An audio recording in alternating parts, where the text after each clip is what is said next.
mais uma transmissão do Instituto Vida para Todos.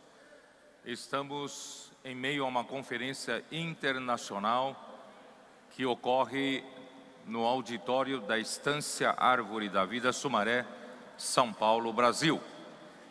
E a mensagem que nós vamos abordar agora é a mensagem número 9, dentro do tema geral Evangelho de João, Palavra, Vida e Edificação. Eu precisava fazer uma explicação, que a mensagem anterior, a mensagem número 8, eu não consegui abordar o tema do título proposto. Então eu peço para vocês, a mensagem 8, alterar o título para Graça, Verdade e Glória.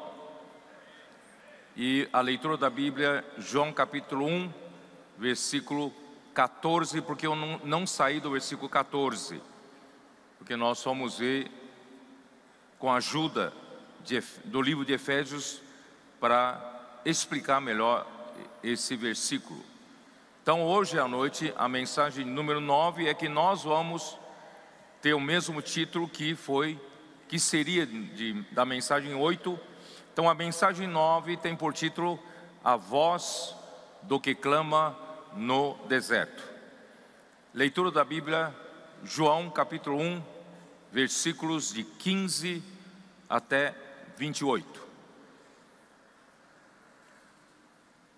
Antes de entrarmos na mensagem em si, eu gostaria de usar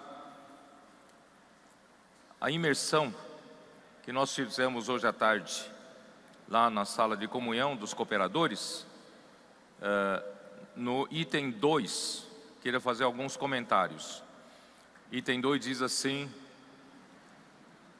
não fazemos parte de uma organização morta, somos parte de um corpo vivo. O que nos mantém unidos é estritamente uma ligação de vida pela circulação da palavra profética, espírito e vida. Somos organicamente um só corpo, a família de Deus. Irmãos, de fato nós não somos uma organização morta. Não temos regra de conduta nem regimento interno para nos controlar, e nem ligações jurídicas para nos manter unidos. O que nos mantém unidos é a vida do corpo de Cristo, que é um corpo vivo. Nós somos membros vivos do corpo de Cristo. E o que nos mantém unidos é estritamente uma ligação de vida. Não estamos aqui porque temos amizade uns com os outros. Não estamos aqui porque temos alguma afinidade comum entre nós. Não. Estamos aqui por causa da ligação de vida. E essa ligação de vida vem pela circulação da palavra profética. Eu estou afirmando isso usando 1 João capítulo 1. Porque João disse o quê? Em sua primeira epístola, o que ele disse? O que era desde o princípio, o que temos ouvido, o que temos visto com nossos próprios olhos, o que contemplamos e as nossas mãos apalparam com respeito ao verbo da vida, com respeito à palavra da vida. Aí já vou pular para o versículo 3. O que temos visto e ouvido, anunciamos também a vós outros. O apóstolo João anunciou o que a igreja? Anunciou a palavra da vida. a palavra da vida foi dada para João como apóstolo, como canal escolhido na sua época, para dispensar como palavra profética para a igreja. E a igreja que mantiver comunhão com o apóstolo, através da palavra profética, essa igreja ganha vida. E ganha circulação de vida. Porque ele diz assim: para que vós igualmente mantenhais comunhão conosco. Quando nós recebemos a palavra profética do apóstolo João, e nós a recebemos como a palavra de Deus, como de fato é a palavra de Deus, essa palavra que produz vida, e essa vida que circula entre nós, produz a comunhão, produz a circulação, aí a vida cresce, e a comunhão não é somente com o apóstolo. Ora, a comunhão do apóstolo é a comunhão com o Pai e com seu Filho Jesus Cristo. Então, não sei se vocês perceberam que a nossa ligação aqui, irmãos, não é jurídica, não é por lei nenhuma. Você não é obrigado, por lei, judicialmente, não. Nós estamos ligados, irmãos, é pela vida.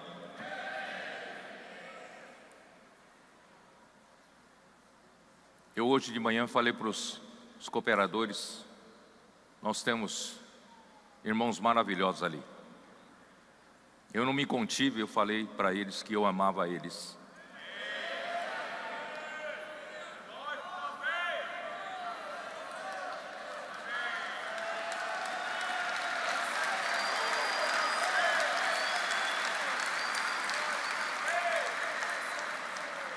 Mas esse amor não provém meramente de amizade, não provém meramente de emoção, mas provém da vida, provém da circulação da vida, porque todos eles creem na palavra profética, todos eles são pela circulação da vida, não só são, eles são o coração que bombeia a circulação da vida para as igrejas. E a circulação de vida produz comunhão e produz amor. Nós amamos uns aos outros. Dê uma olhada ao redor. Você percebe que há um amor crescendo em você? Não é de amizade apenas, mas o amor que vem pela circulação da vida. Nós somos organicamente um só corpo. Nós somos a família de Deus. Só que eu pulei duas palavras. Aqui diz que estamos unidos, o que nos mantém unidos é estritamente uma ligação de vida, pela circulação da palavra profética, espírito e vida.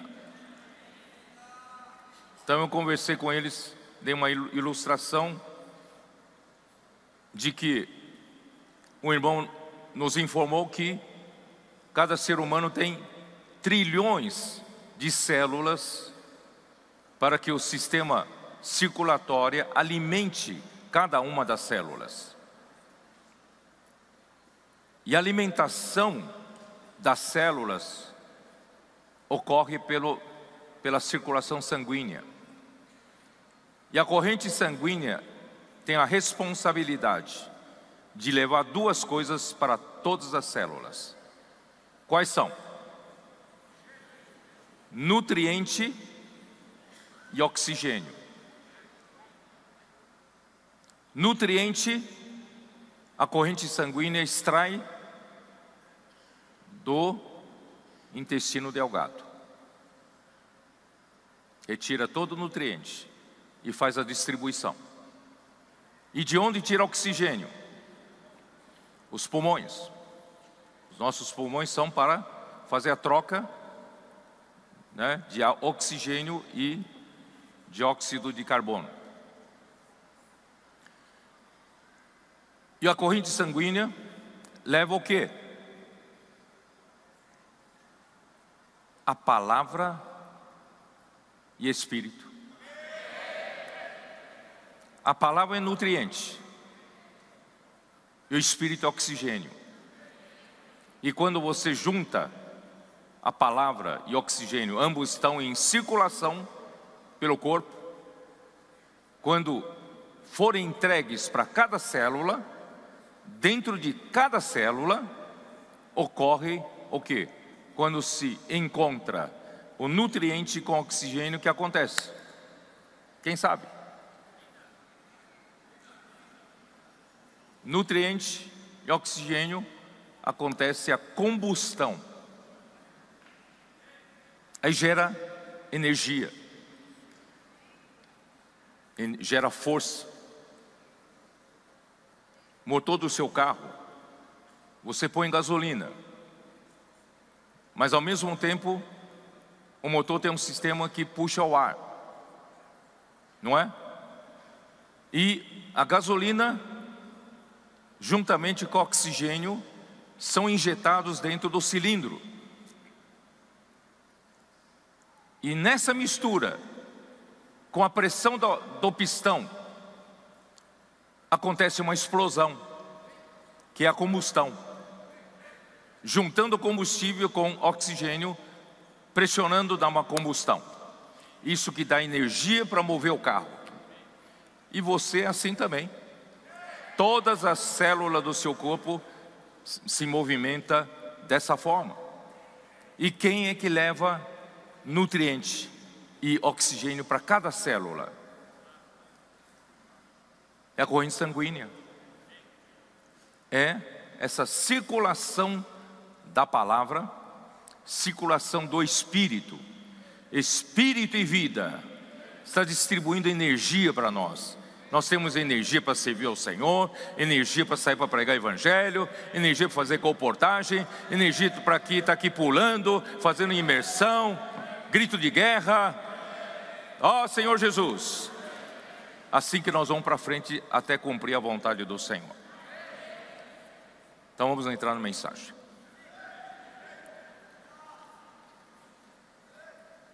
João capítulo 1, versículo 15.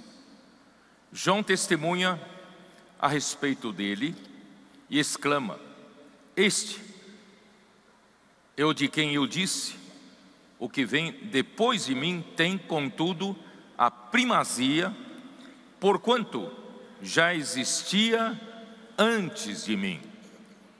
Porque todos nós temos recebido da sua plenitude e graça sobre graça. Ó Senhor Jesus.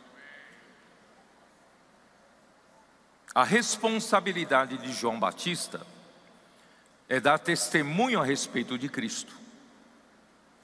João Batista não veio à terra para ser o protagonista. Ele foi enviado para preparar o caminho do Senhor. A função dele é apresentar ao mundo o Filho de Deus. Mateus capítulo 3, versículo 2, como diz? Mateus 3, versículo 2.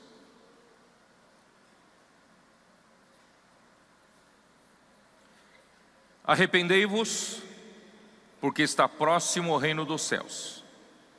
Porque esse é o referido por intermédio do profeta Isaías: voz do que clama no deserto, preparai o caminho do Senhor, endireitai as suas veredas. Então João veio para apresentar o Filho de Deus. Ele veio para preparar o caminho para Cristo. A chegada do reino dos céus visa, já falamos isso sobre a vontade de Deus, visa fazer Cristo encabeçar sobre todas as coisas, mas sobretudo, primeiramente, sobre todos aqueles que receberem a Cristo pela fé. E todo aquele que recebe a Cristo pela fé passa a viver a realidade do reino dos céus na igreja, debaixo do comando da cabeça. Então Cristo é o rei do reino dos céus. João Batista era a voz que clamava no deserto. Isso está em Isaías 40. Abra sua Bíblia, por favor. Isaías 40, versículo 3. Vós do que clamam do deserto, preparai o caminho do Senhor, endireitai no ermo vereda a nosso Deus. Então esse que vem é nosso Deus. Todo vale será aterrado e nivelado, todos os montes e outeiros, o que é tortuoso será retificado, e os lugares escabrosos aplanados, e a glória do Senhor se manifestará, e toda a carne haverá, pois a boca do Senhor o disse. Uma voz clama, e alguém pergunta: que hei de clamar? Clamar o quê? Clamar que toda a carne é erva, e toda a sua glória como a flor da erva. Seca-se a erva e caem as flores, soprando nelas o hálito do Senhor. Na verdade, o povo é erva. Seca-se a erva e cai a sua flor. Eu já expliquei, já li esse texto. Eu só estou repetindo para mostrar para vocês qual era a função de João Batista. Ele veio para preparar o caminho do Senhor. E como preparar o caminho do nosso Deus aqui na terra? É fazer com que o homem se arrependa e reconheça que o homem não é nada sem Deus. O homem precisa se humilhar, porque no máximo que o homem é comparado aqui é uma erva. É interessante que todo homem, por mais desprezível que seja, parece que a preocupação dele é buscar a sua própria glória. Irmãos, a glória dele no máximo como uma flor da erva. Um dia essa flor cai e a erva se seca, e ninguém terá mais lembrança dele. Portanto, irmãos, tudo é vaidade de vaidades. Mas a palavra de nosso Deus permanece eternamente. Por isso, irmãos, vale a pena a gente trabalhar com a palavra de Deus. Ter amor reverente à palavra de Deus, fazer imersão na palavra, inculcar a palavra, permitir que a palavra faça a obra de Deus por meio de nós. Aí vem Sião: tu, ó Sião, que anuncias boas novas, sobe ao monte alto. Tu que anuncias boas novas a Jerusalém. Jerusalém representa toda a cristandade, a igreja como um todo. Mas Sião é aquela parte que luta pelo reino. Espero que sejamos nós.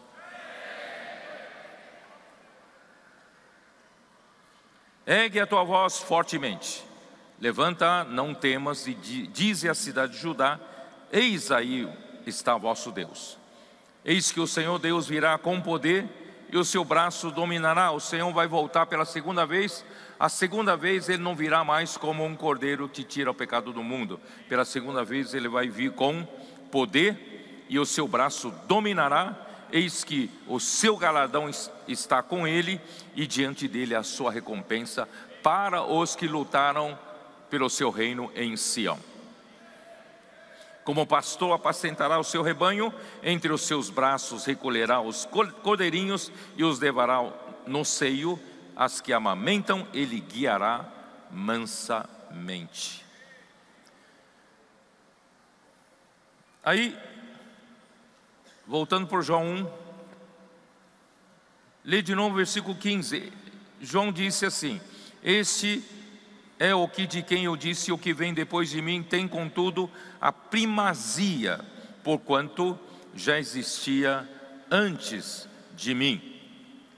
Veja no versículo 30, é este a favor de quem eu disse: após mim vem um varão que tem a primazia, porque já existia antes de mim.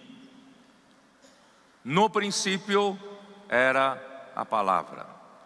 Cristo já existia na eternidade, desde o princípio. Quando Moisés perguntou: Senhor, qual é o teu nome? Êxodo 3,14, dê uma olhada. O que o Senhor respondeu? Como é que eu vou dizer para o meu povo, como é que eu vou dizer para Faraó que Deus me mandou? Mas que Deus é esse? Qual é o seu nome? Êxodo 3,14. O que o Senhor falou? Disse Deus a Moisés: eu sou o que sou. Disse mais: assim dirás aos filhos de Israel: eu sou, me enviou a vós outros. Não, simplesmente Deus é o eu sou, ou eu serei o que serei, eu serei o que sou. É estranho, né? Mas nosso Deus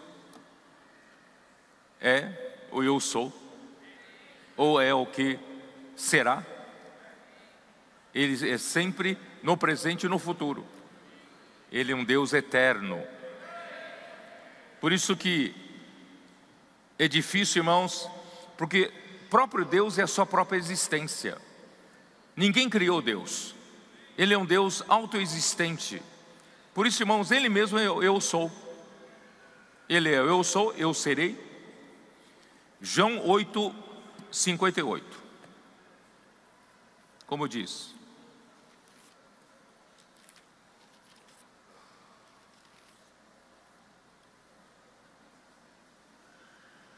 respondeu-lhe Jesus: em verdade eu vos digo, antes que Abraão existisse, eu sou. Eu sou. Apocalipse 1:4.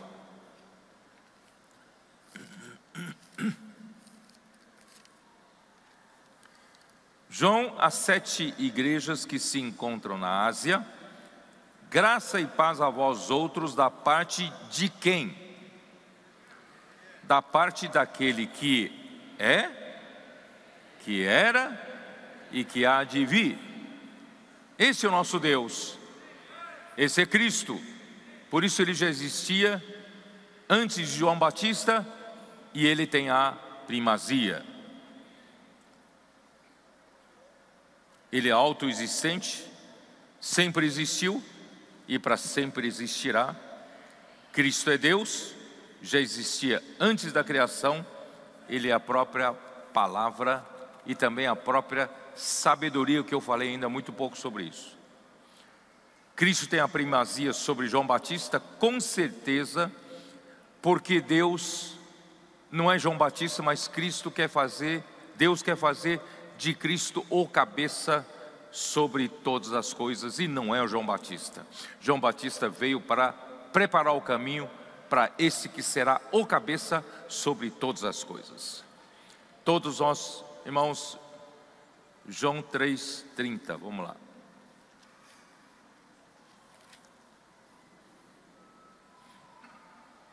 Convém que ele cresça e que eu diminua. Todos nós, irmãos, homens, precisamos entender, irmãos, nós somos instrumentos, vasos, usados por Deus para fazer a vontade de Deus. Não somos nós que temos que crescer, é o Senhor que tem que crescer. Nós somos apenas canais, vasos para fazer a obra de Deus. Todos nós precisamos entender que somos instrumentos de Deus para fazer a sua vontade. João foi usado como instrumento para introduzir a Cristo. Isso quer dizer o quê? quando ele introduzir a Cristo e Cristo começar a entrar em ação, irmão, João deveria sair de cena e segui-lo. Versículo 16, vamos voltar lá para João 1, versículo 16. Porque todos nós temos recebido da sua plenitude e graça sobre graça. Então, conforme a revelação do livro de Efésios que nós explicamos bem ontem, a graça chegou até nós, irmãos, como um rio, por meio da palavra, fluindo com o próprio Deus e com todas as suas riquezas em Cristo, visando nos encher com a própria substância de Deus, como a nossa realidade. Ele precisa nos encher até a plenitude de Deus. Efésios 3, 17 a 19. Aí o versículo, voltando ao versículo 17, João 1 diz: porque a lei foi dada por intermédio de Moisés, a graça e a verdade vieram por meio de Jesus Cristo. Moisés foi um grande servo usado no Antigo Testamento para Deus poder falar como o profeta para o seu povo de Israel e para introduzir a lei. E a lei foi dado para o povo de Israel para servir de aio, para conduzir o povo do Antigo Testamento para Cristo. Gálatas 3, dê uma olhada nesse versículo. Gálatas 3.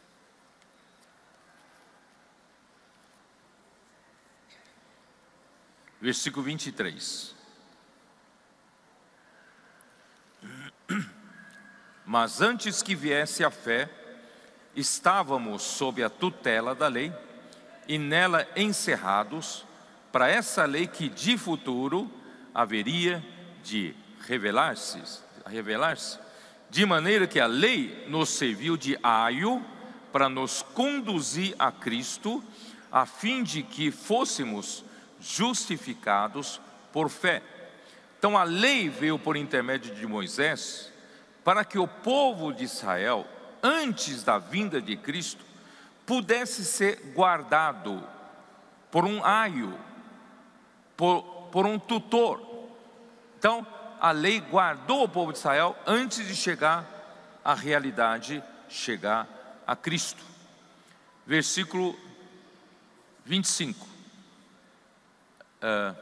Mas tendo vindo a fé, já não permanecemos subordinados ao aio, pois todos vós sois filhos de Deus mediante a fé em Cristo Jesus. Quando chegou Jesus Cristo, nós podemos receber pela fé o próprio Filho de Deus, e que se torna a graça para nós, se torna a nossa vida, e nós nos tornamos filhos de Deus. Não é maravilhoso? Mas por que a lei não conseguiu fazer o que Cristo fez? Versículo 21, ainda Gálatas 3. É porventura a lei contrária às promessas de Deus? De modo nenhum. Porque se fosse promulgada uma lei que pudesse dar vida, a justiça, na verdade, seria procedente de lei. Então, a lei que veio por intermédio de Moisés, se pudesse dar vida ao homem, estaria resolvido. Então a nossa justiça seria procedente de lei, porque a lei conseguiu nos dar vida. Mas a lei não consegue dar vida ao homem. A lei no máximo nos guarda como a luz do primeiro dia. Mas nós precisamos da luz do quarto dia. Nós precisamos da vida. E Cristo veio, pela graça somos salvos, Ele nos deu vida, estando nós mortos em nossos delitos. Ele nos deu vida e nos deu o poder de sermos chamados de filhos de Deus. Não é maravilhoso? Ó Senhor Jesus. Vamos seguindo, versículo 18, João 1,18. Ninguém jamais viu a Deus, o Deus unigênito que está no seio do Pai, é quem o revelou.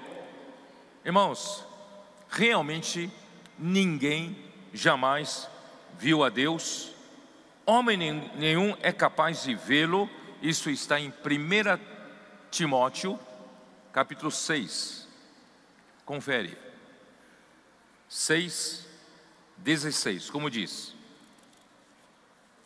Ele é o único que possui a imortalidade, que habita em luz inacessível, a quem homem algum jamais viu, nem é capaz de ver. A Ele honra e poder eterno. Amém. Irmãos, Deus é o único que possui a imortalidade. Ele é aquele que habita em luz inacessível. O homem nenhum é capaz de estar na velocidade da luz. Mesmo falando da luz física, irmãos, é impossível o homem estar na luz. E também, irmãos, nós não temos a capacidade de nos chegar até Deus, assim como o homem não consegue se chegar ao sol.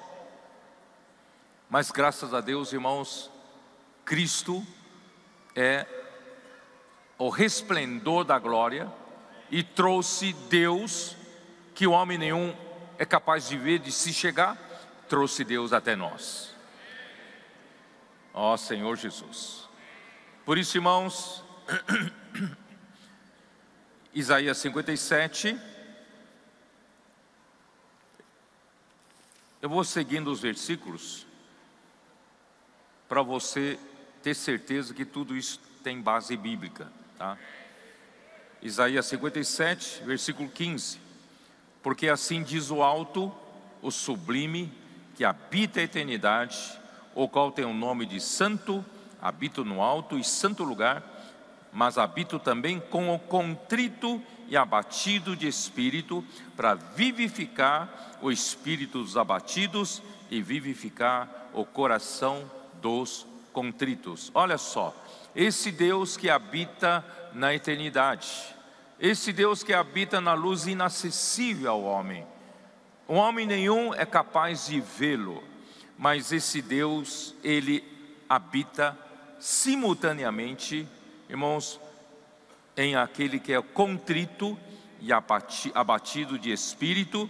Ele quer vivificar o espírito dos abatidos e vivificar o coração dos contritos.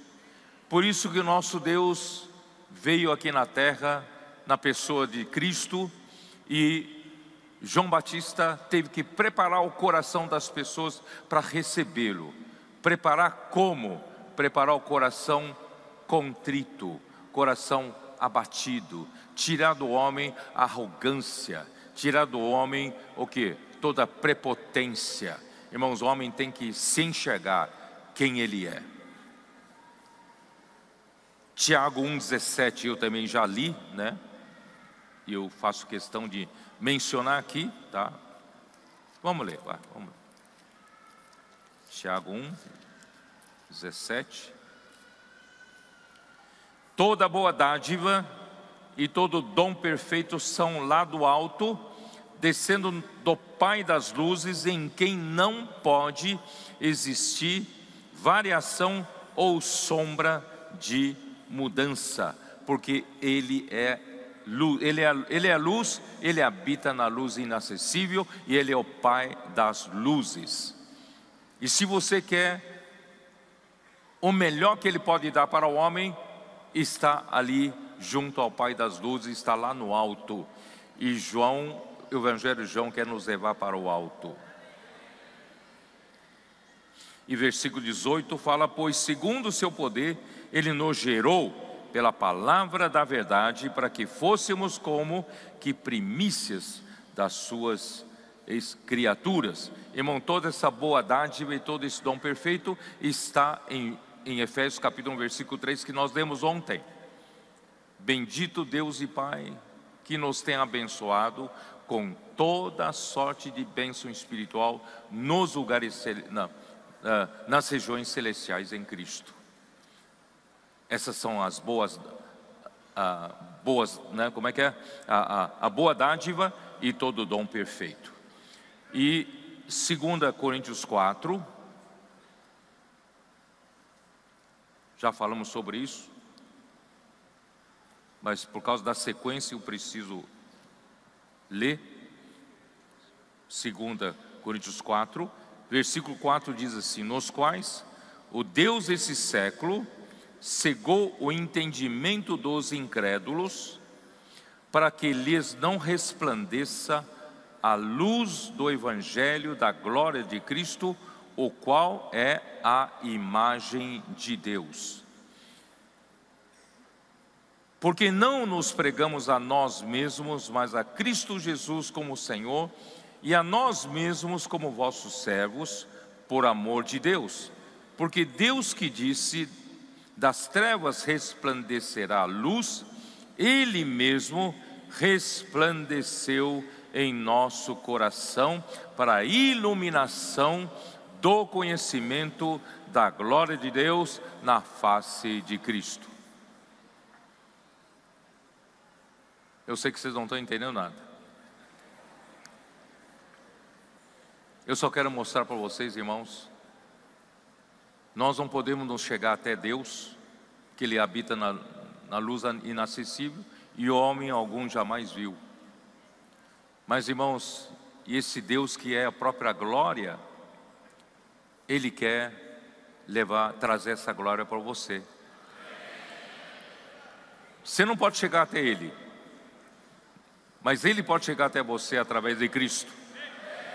Cristo é o resplendor da glória de Deus.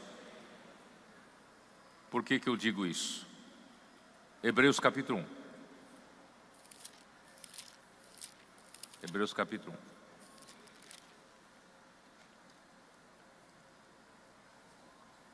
Versículo 3. Ele, que é o resplendor da glória. Ele quem? Ele é Cristo. Você não consegue ir diretamente na glória, mas Cristo é o resplendor da glória. Cristo trouxe a glória até você. Ele é a expressão exata do seu ser. Que é a expressão exata do seu ser? A expressão exata aqui é caractere. Caractere. Do seu ser, ser aqui é hipóstase, que é a substância de Deus, o próprio ser de Deus, a própria essência de Deus. Então Cristo é o quê? É aquele caractere que veio até o coração do homem para gravar no coração do homem a substância de Deus, a essência de Deus, o próprio Deus em você. Você não pode ver Deus, você não pode chegar perto de Deus, mas Deus mandou Cristo. Cristo foi até você, veio até você como resplendor da glória. E Ele veio como um caractere. Ele veio para gravar Deus em você, gravar a essência de Deus, a substância de Deus no seu coração. Não é maravilhoso? Vamos continuar. Ele é o Filho, Ele era o Filho unigênito de Deus na eternidade. Ele já existia, Ele é o Filho único de Deus, como Deus. Mas um dia, por nossa causa, Ele se fez um homem. Ele veio ser homem, viveu aqui na terra como um homem, não foi bem recebido, mas Ele tomou a carne humana na sua encarnação, viver humano, viver perfeito, o único homem que conseguiu viver uma vida perfeita humana, e morreu para fazer a vontade do Pai, para nos resgatar, fazer a nossa eterna redenção. E Deus o ressuscitou, e quando Deus o ressuscitou, Deus o gerou como homem, um filho primogênito. Ele, na eternidade, ele era o filho unigênito como Deus, mas agora como homem, na sua ressurreição, Deus o glorificou e Deus o colocou para dentro dele. Ele foi gerado filho primogênito de Deus. Isto está em Romanos capítulo 1, dê uma olhada, Romanos 1, 4. Esses versículos são importantes para você ter a base. Romanos 1, 4.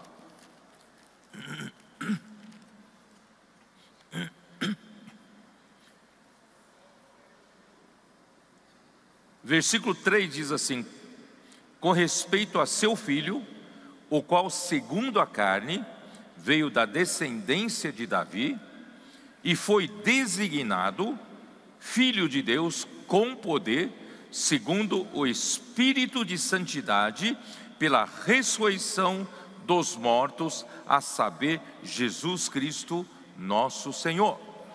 Então, ele é filho de Deus. Jesus, homem, se tornou filho de Deus, foi designado com poder por Deus como filho, segundo o Espírito de santidade, pela ressurreição dos mortos, que é o nosso Senhor Jesus, né? Nosso Senhor. Atos 13, 33. Vocês devem conhecer bem esse versículo, eu menciono sempre. Atos 13, 33. Como diz: como Deus a cumpriu plenamente a nós, seus filhos, ressuscitando a Jesus,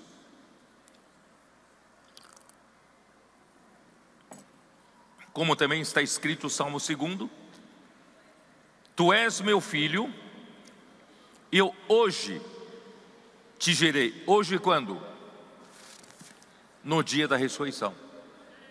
Tu és meu filho, eu hoje, quando eu te ressuscitei, eu te gerei um filho primogênito. Como homem, você se tornou meu filho primogênito, porque você vai introduzir os muitos filhos que serão gerados também para a glória.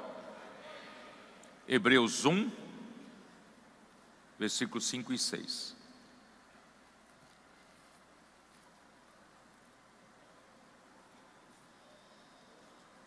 Pois a qual dos anjos jamais disse: tu és meu filho, eu hoje te gerei? E outra vez: eu lhe serei pai, e ele me será filho? E novamente, ao introduzir o primogênito no mundo, diz: e todos os anjos de Deus o adorem. Quer dizer, Jesus Cristo era o filho unigênito de Deus, do Pai, como Deus. Mas quando ele se fez homem, na ressurreição, ele foi designado pelo Pai filho primogênito. Capítulo 2 de Hebreus, versículo 9 e 10, nós já lemos hoje. Vemos todavia aquele que por um pouco, tendo sido feito menor que os anjos, Jesus, por causa do sofrimento da morte, foi coroado de glória e de honra, para que pela graça de Deus provasse a morte por todo homem, porque convinha que aquele por cuja causa e por quem todas as coisas existem, conduzindo muitos filhos, ele é o primogênito, visa conduzir os muitos filhos à glória, aperfeiçoar-se por meio de sofrimentos, o autor da salvação deles. Por isso, pois, tanto o que santifica como os que são santificados, todos vêm de um só. Por isso é que ele não se envergonha de lhes chamar irmãos. Hoje nosso Senhor Jesus Cristo nos chama de irmãos. Ele é o nosso irmão mais velho, é o filho primogênito de Deus, e nós somos os muitos filhos gerados pela sua ressurreição. Vamos continuar, João 1. Eu preciso chegar até no versículo 28. Vamos lá. Versículo 19 até 21, como diz: Este foi o testemunho de João, quando os judeus lhe enviaram de Jerusalém sacerdotes e levitas para lhe perguntarem: Quem és tu? Ele confessou e não negou. Confessou: Eu não sou o Cristo. Então lhe perguntaram: Quem és, pois? És tu Elias? Ele disse: Não sou. És tu o profeta? Respondeu ele: Não. Disseram-lhe: Pois, declara-nos então quem és, para que demos resposta àqueles que nos enviaram. Que dizes a respeito de ti mesmo? Então ele respondeu: Eu sou a voz do que clama no deserto, endireitai o caminho do Senhor, como disse o profeta Isaías. Irmãos, os judeus de Jerusalém, os sacerdotes, os levitas, vieram para questionar João Batista. Queriam saber, porque eles viam o poder que tinha João Batista.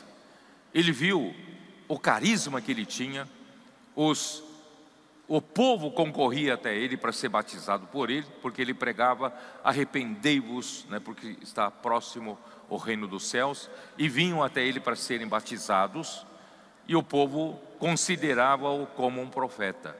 Então, os líderes judeus queriam saber, afinal de contas, quem ele era, com que poder ele fazia isso, né? Então perguntou: Você é o quê? Você é Cristo?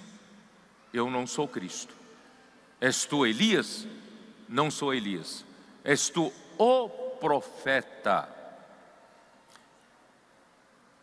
Os judeus estão aguardando a vinda de Cristo, não estão? Eles estão esperando até hoje Messias, que já veio. Messias. E com a chegada do Messias, chegaria um que, segundo Isaías, né, um que anunciaria a vinda dele, prepararia o caminho, que seria João Batista, semelhante a Elias. Por isso que os judeus perguntaram: Você é Elias? Você é aquele que preanuncia a vinda de Cristo? Jesus falou: Eu não sou Elias, eu não sou Cristo, eu não sou o profeta, mas eu sou o que Isaías falou: Eu sou a voz do que clama no deserto. Ora, só por causa dessa palavra, os judeus deveriam saber que ele estaria preparando o caminho para a vinda de Cristo. Então deveriam dar importância para ele, não é? Então, os judeus aguardam a chegada de o profeta. Isso está em Deuteronômio 18, já li várias vezes, só para vocês relacionarem. Deuteronômio 18, dá uma olhada, versículo 15.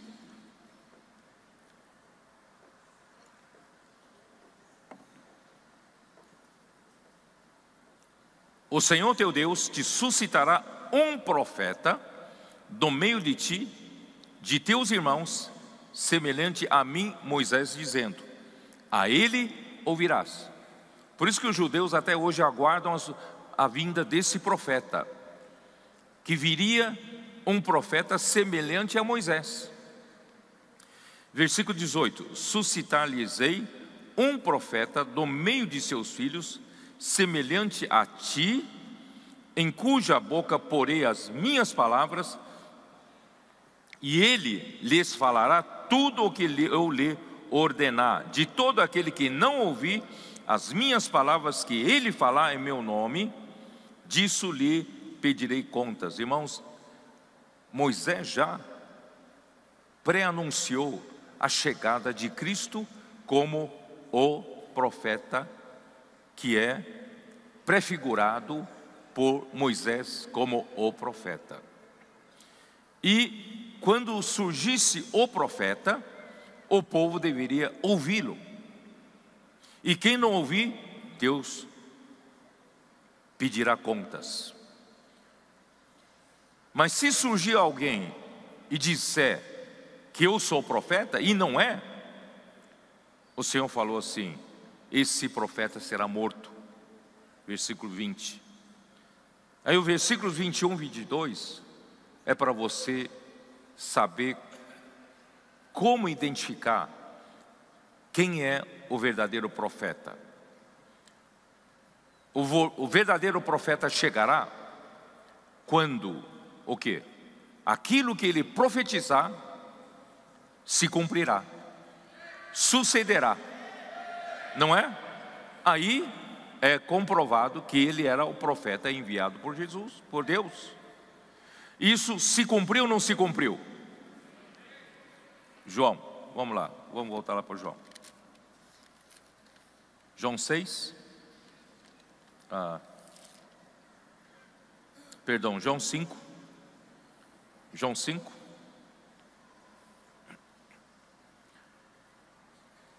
Os judeus pressionavam Jesus: és tu o profeta? És tu o Cristo? És tu aquele que Deus ia enviar para o seu povo? E os judeus não queriam crer. Aí Jesus disse assim, versículo 31: se eu testifico a respeito de mim mesmo, o meu testemunho não é verdadeiro. Porque Deus, através de Moisés, havia profetizado como identificar o profeta quando chegasse. Não é porque o próprio profeta diz eu sou profeta, porque poderia surgir muitos falsos profetas, não é verdade? Um profeta verdadeiro, quando surgisse, teria que, tudo que ele profetizar teria que se cumprir, tá? Aí então, versículo 32, Jesus disse: outro é o que testifica a meu respeito, e sei que é verdadeiro o testemunho que ele dá de mim. Então, eles pensaram, deve ser João Batista, tá? Aí, versículo 33, mandastes mensageiros a João, e ele deu testemunho da verdade. Só que o versículo 34 de Jesus diz: não é João Batista. Eu, porém, não aceito humano testemunho. Digo-vos, entretanto, estas coisas para que sejais salvos. Não foi dessa maneira que o Pai definiu para identificar quem é o verdadeiro profeta. Não é um outro homem que deveria dar testemunho desse profeta, dizendo que ele é o profeta. Quer dizer, não é homem nenhum para identificar quem é o profeta. E quem tem que identificar quem é o profeta é o próprio Deus. Aí então, versículo 36, ele diz: mas eu tenho maior testemunho do que o de João. Eu não preciso de João para dizer que eu sou profeta. Eu tenho um testemunho maior. Quem é? Porque as obras que o Pai me confiou para que eu as realizasse, essas que eu faço,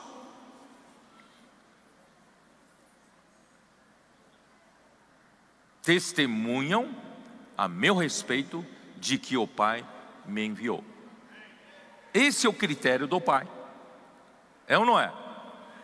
As obras que o Pai confiou a Cristo para realizar, o Filho realizou. Porque homem nenhum consegue realizar a obra de Deus. E quando Jesus profetizou e a obra aconteceu, irmãos, testifica que ele era o enviado de Deus, ele era o profeta, ele era o Cristo. É ou não é? O Pai que me enviou, esse mesmo é que tem dado testemunho de mim. Jamais tendes ouvido a sua voz, nem visto a sua forma. Deus dá testemunho de mim. João capítulo 6, versículo 14. Vendo, pois, os homens o sinal que Jesus fizera, disseram: este é verdadeiramente o profeta que devia vir ao mundo. Esse é o povo, não são líderes judeus. O povo diz: esse é verdadeiramente o profeta que devia ao mundo pelos sinais que eles viram, tá? E João 7,40. João 7,40. Então, os que dentre o povo tinham ouvido estas palavras diziam: este é verdadeiramente o profeta, mencionado em Deuteronômio 18, né? Outros diziam: ele é o Cristo. Outros, porém, perguntavam: porventura, o Cristo virá da Galileia? Não diz a Escritura que o Cristo vem da descendência de Davi e da aldeia de Belém, de onde era Davi? Assim houve uma dissensão entre o povo por causa dele. Alguns dentre eles queriam prendê-lo, mas ninguém lhe pôs as mãos. Ó Senhor Jesus. Os líderes judeus não criam nele. João 5,18. João 5,18. Como diz: por isso, pois, os judeus ainda mais procuravam matá-lo, porque não somente violava o sábado, como também dizia que Deus era seu próprio Pai, fazendo-se igual a Deus. Versículos 46 e 47. Porque se de fato cresceis em Moisés, também creríeis em mim, porquanto ele escreveu a meu respeito. Se, porém, não credes nos meus escritos, nos seus escritos, como crereis nas minhas palavras? Quer dizer, os líderes judeus não creram no Senhor e rejeitaram o Senhor, procuraram matá-lo, tá? E Atos 2, 22. Pedro levantou-se e deu testemunho de que ele era o Cristo. Atos 2, versículo 22, como diz: varões israelitas, atendei a estas palavras. Jesus o Nazareno, varão aprovado por Deus diante de vós, com milagres, prodígios e sinais, os quais o próprio Deus realizou por intermédio dele entre vós, como vós mesmos sabeis. O que quer dizer isso? Pedro estava provando que Jesus era o Cristo. Por quê? Porque aqui testifica, Deus testifica que Jesus era o Nazareno, era varão aprovado por Deus diante de vós, com quê? Com milagres, prodígios e sinais, os quais o próprio Deus realizou por intermédio de Jesus, como vocês mesmos sabem disso. Entenderam? Então está mais do que provado, Jesus era o profeta, Jesus era o Cristo que devia vir ao mundo, tá? Então vamos lá, vamos continuar, vamos para terminar esses versículos aqui. Onde eu estou aqui? Então, eu sou a voz do que clama no deserto, versículo 24. Ora, os que haviam sido enviados eram de entre os fariseus, e perguntaram-lhe então: por que batizas, se não és o Cristo, nem Elias, nem o profeta? Respondeu-lhe João: eu batizo com água, mas no meio de vós está quem vós não conheceis, o qual vem após mim, do qual não sou digno de desatar-lhe as correias das sandálias.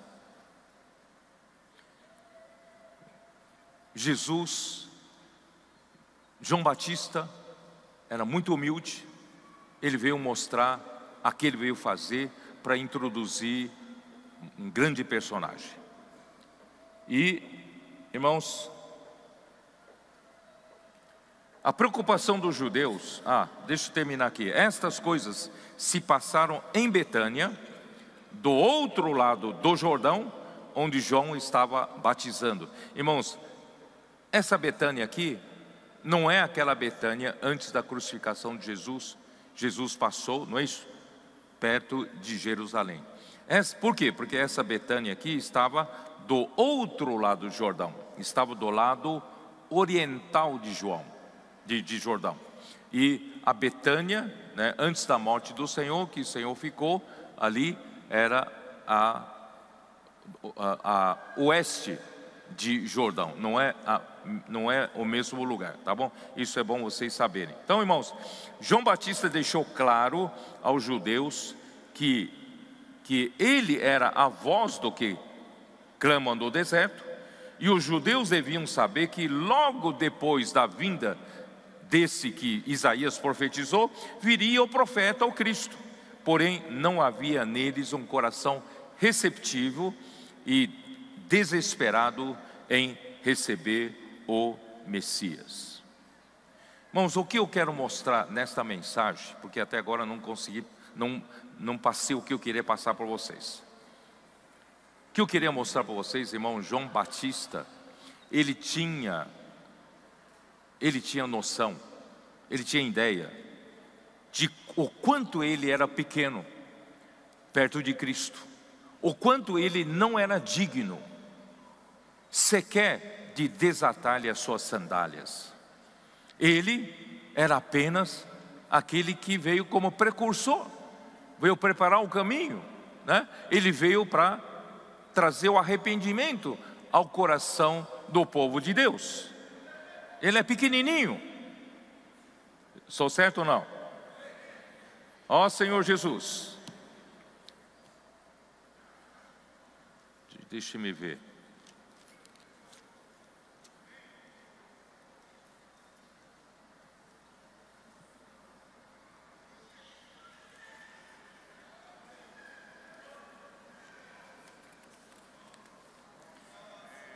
Quem era Jesus que ele iria introduzir? Quem era?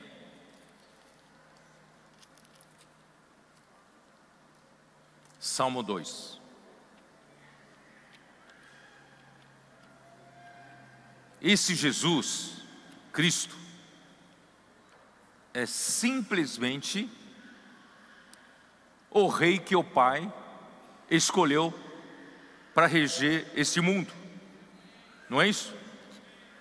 Salmos 2, versículo 6. Eu, porém, constituí o meu rei sobre o meu santo monte Sião. Eu constituí meu rei.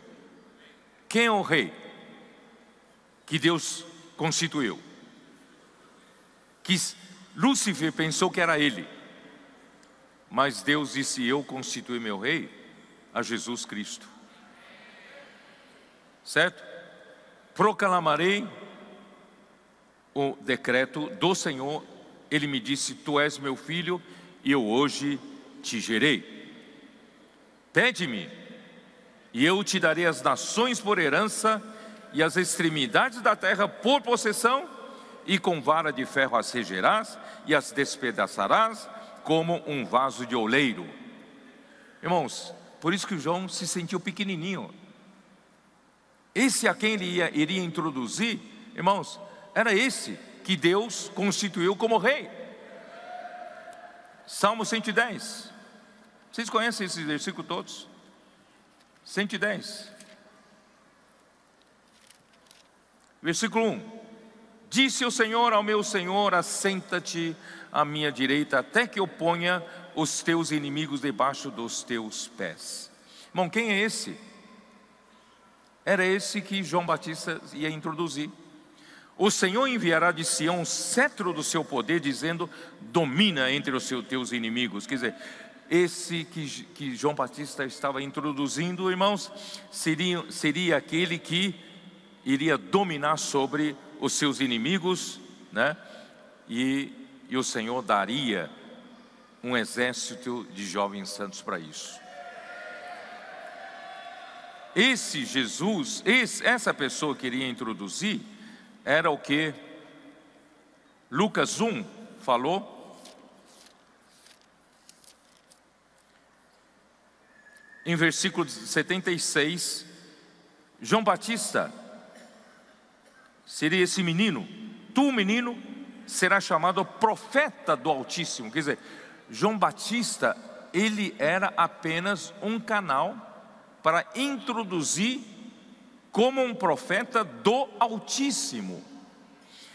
Porque procederás o Senhor preparando-lhe os caminhos para dar ao seu povo conhecimento da salvação, no redimi-lo dos seus pecados, graças à entranhável misericórdia de nosso Deus, pela qual nos visitará o sol nascente das alturas. Irmãos, esse que será introduzido, irmãos, é o sol nascente das alturas. Olha o quanto é insignificante o João Batista, o quanto ele é pequenininho. Irmão, você tem que ter noção de quem você é e de quem Cristo é.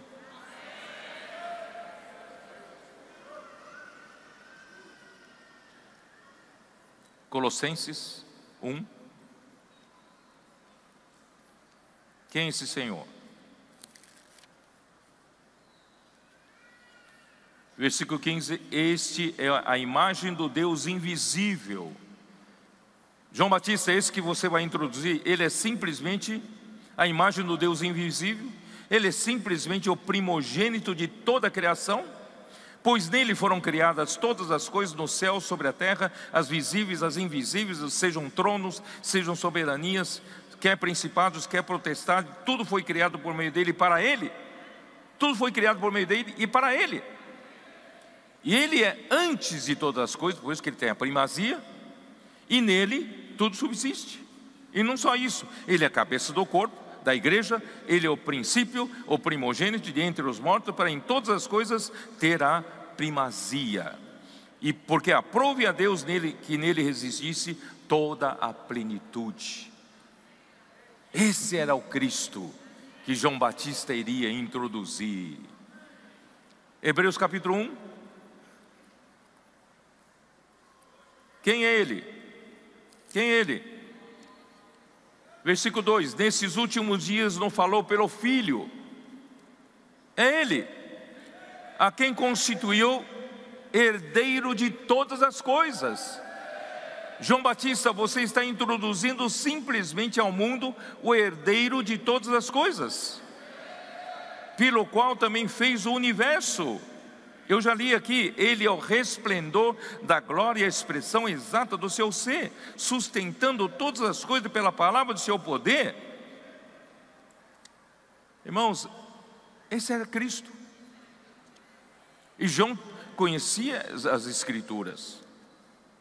Só que, irmãos, quando chega Jesus Cristo, ele o conhece, pelo Espírito, ele fala: eis o Cordeiro de Deus que tira o pecado do mundo. Mas, irmãos, homem é homem. Não confie no homem. Não confie em você mesmo. Porque em Isaías fala que Jesus, se você olhar para a sua aparência, você não dá nada por ele. Uma pessoa de por volta de 30 anos de idade, quem olhava parecia que ter mais de 50 anos. Ele parecia o quê?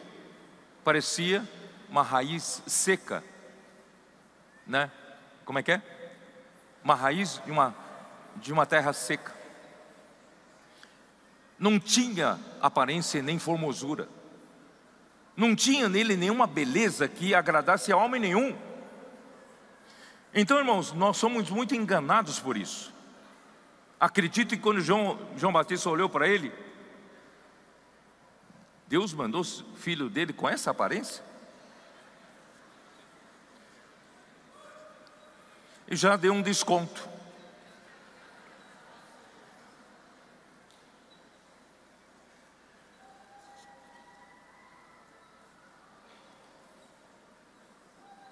Mateus 11. Mateus 11. Preciso terminar, né? Mateus 11.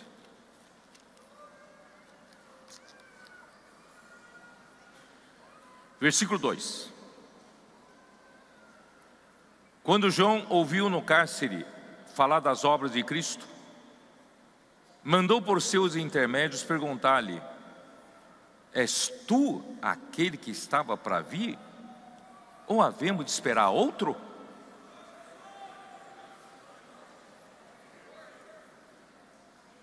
Que ignorância, que petulância. E Jesus respondendo, disse-lhes: ide e anunciai a João o que estáis ouvindo e vendo. Os cegos vêm, os coxos andam, os leprosos são purificados, os surdos ouvem, os mortos são ressuscitados, e aos pobres está sendo pregado o Evangelho.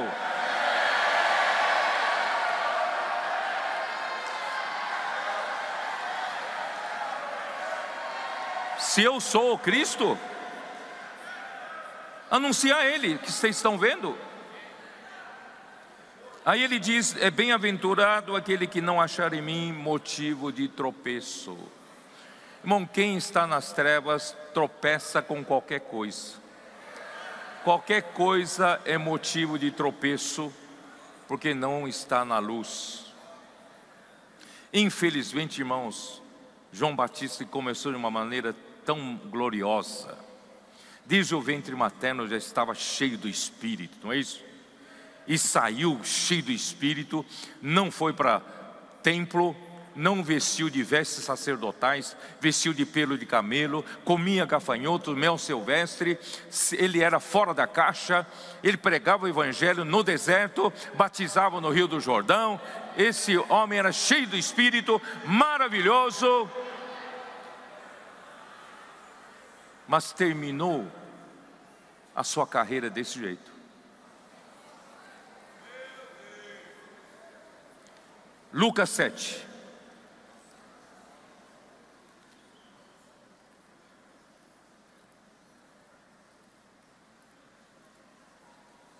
(17)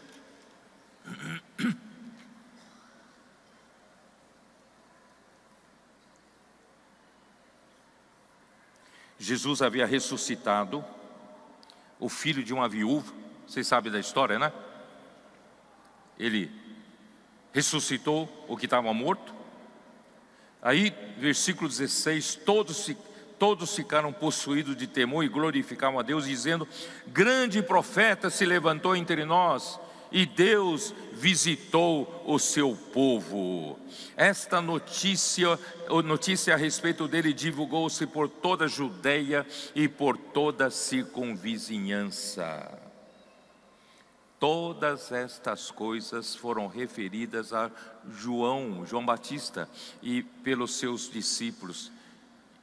E João, chamando 2 deles, enviou-os ao Senhor para perguntar: és tu aquele que estava para vir, ou havemos de esperar outro? Não sei se vocês estão me entendendo para onde eu quero chegar.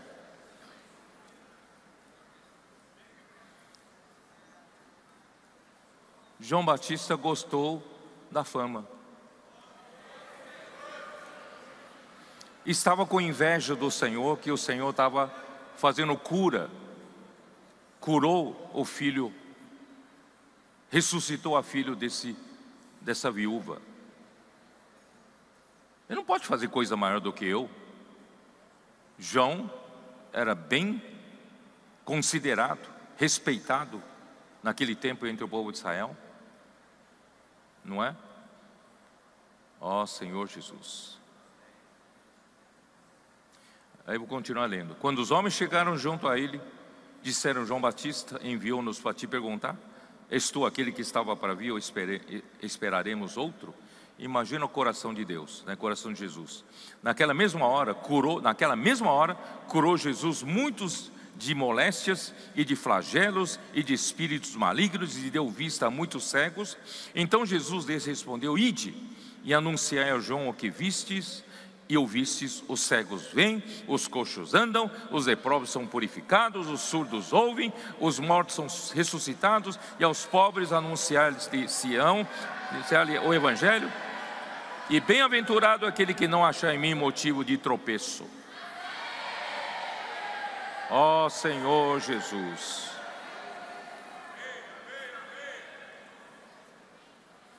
Sabe onde eu quero chegar? Irmão, homem nenhum é confiável. João 2. João capítulo 2. Depois eu ainda vou falar sobre isso.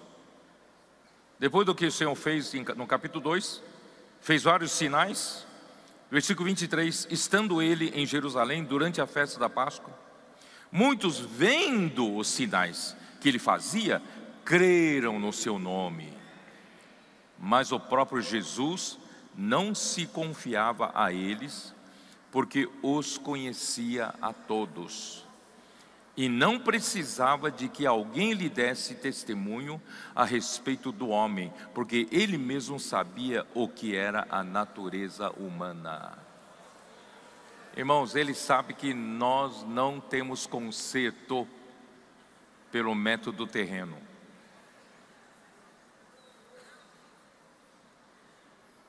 Você reconhece ou não?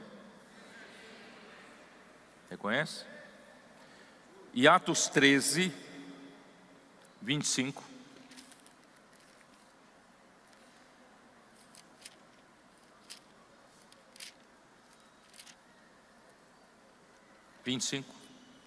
Mas ao completar João a sua carreira, dizia: não sou eu quem supondes, mas após mim vem aquele de cujos pés não sou digno de desatar as sandálias. Bom, essa palavra ele falou logo no começo, quando apresentou a Jesus, não foi? Quando ele falou isso, irmãos, Paulo aqui nos diz que já tinha encerrado a carreira de João. Ele não sabia. Era hora dele sair de cena. Cristo já foi apresentado. Cristo entrou em cena. Você já foi usado por Deus. Saia de cena. Deixa Jesus crescer. E você diminua. Por isso, irmãos, o que eu quero chegar, a conclusão que eu quero chegar junto com vocês, eu e você, pela luz do primeiro dia, nós somos incorrigíveis. Pela regra de conduta, nós não mudamos. Ninguém consegue tirar as pintas de uma onça, as listras de uma zebra. Você nasceu um homem natural, você nasceu velho homem, e essa é a sua velha natureza, e Jesus não confiava na natureza humana. Por isso, irmãos, muitos hoje gostam da fama ainda, gostam da preeminência, e tem ciúmes da competição. Quando Jesus está curando mais do que João Batista teve ciúmes. Irmãos, isso é aquele cristão que ensina os outros, mas ele vive na luz do primeiro dia. Então qual é a nossa salvação, irmãos? Se nós não somos confiáveis, qual é a nossa salvação?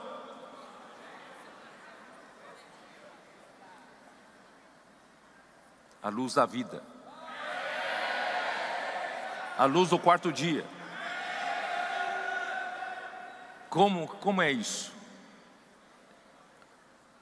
A circulação da vida. Eu e você temos que ter consciência que não somos confiáveis. O que eu posso fazer, irmãos, é crer no profeta e permitir que essa palavra seja inculcada no meu coração. Permitir que, pela circulação da palavra profética, venha me transformar. Cristo precisa preencher todos os vazios do meu ser, porque eu não sou confiável. A gente está conversando hoje no almoço, porque tem alguns irmãos do Equador aqui. A situação do Equador não está muito bem, eu digo o país, né? Momento político ali, com muita disputa, problemas.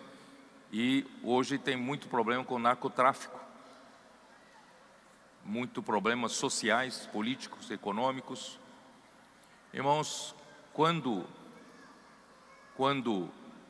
o Estado não preenche todos os vazios de poder, abre espaço para o crime organizado ou, né, o tráfico preencher esses vazios.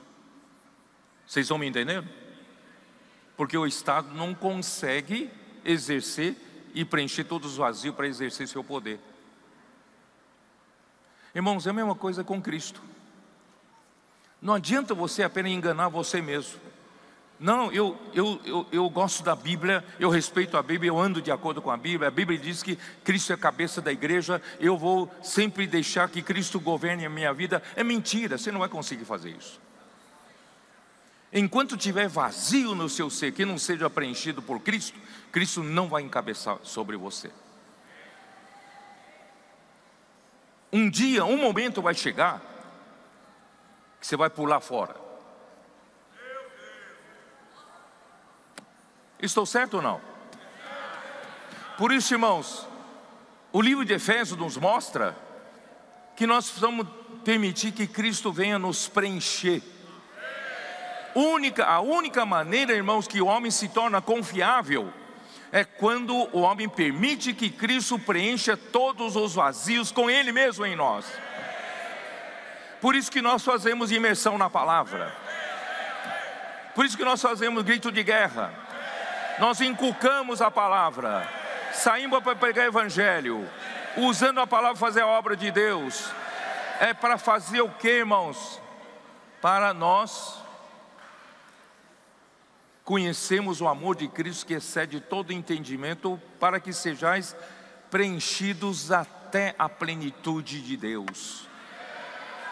Enquanto houver um vazio do meu velho homem ainda em mim, irmãos, esse vazio pode dar problema para Cristo.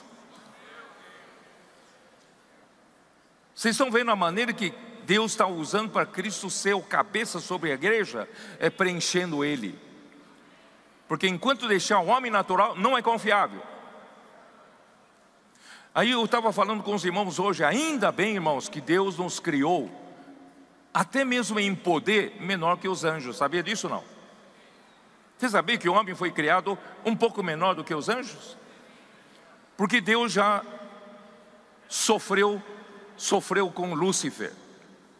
Ele criou Lúcifer de uma maneira tão perfeita, que era o sinete da perfeição. Ele era o quê? Ele era tão formoso, tão bonito, a sua beleza era magnífica, e a sua sabedoria sobrepujava sobre seus companheiros. Então ele se achava que um dia o orgulho entrou no seu coração, ele queria ser igual a Deus. Por isso, irmão, Deus não nos criou tão poderoso mais como Ele. Pelo contrário, Deus nos criou como um vaso para conter o poderoso. Seus irmãos estão sabendo? Os irmãos estão entendendo ou não? O poder não tem que ser seu, a capacidade não tem que ser sua, a sabedoria não tem que ser a sabedoria humana. É Deus, a sabedoria de Deus, o poder de Deus, a capacidade de Deus, irmãos, é que tem que encher esse vaso. Se eu deixar que Cristo enche esse vaso, irmãos, eu vou ter o poder de Deus para fazer a obra de Deus. Por isso, irmãos, o capaz não tem que ser você, o bom não tem que ser você, o que faz milagre não tem que ser você, o que faz a obra de Deus não tem que ser você. Mas você pode permitir esse te encher, te preencher até a plenitude de Deus. Aí você se torna confiável. A igreja em Filadélfia tem pouca força, mas, irmãos, a igreja em Filadélfia é aquela que não nega o nome do Senhor e guarda a palavra do Senhor. Essa igreja, irmão, que deixa Cristo preencher a ela. Assim, irmãos, a igreja de Filadélfia se torna uma igreja confiável para executar o que falta executar no final. Do contrário, irmão, nós vamos voltar a repetir um monte de problema no tempo de Sardes, no tempo de Tiatira, no tempo de Pérgamo. Disputa de poder, disputa de posição. Eu sou melhor do que você. Irmãos, chega de a gente ficar brigando por essas coisinhas, não. Vamos deixar Cristo encabeçar? Vamos deixar o poder de Deus fazer a obra de Deus? E tudo isso, irmãos, eu vou voltar a falar o que eu falei no comecinho. Irmãos, é esse sangue que corre entre nós é que vai resolver todo o problema. A palavra profética que corre entre nós, irmãos, vai gerar vida, vai preencher todos os vazios, vai trazer o encabeçamento de Cristo, irmãos. Aí não será mais a capacidade humana, mas é o poder de Deus fazendo a obra de Deus. Deus abençoe vocês, amém.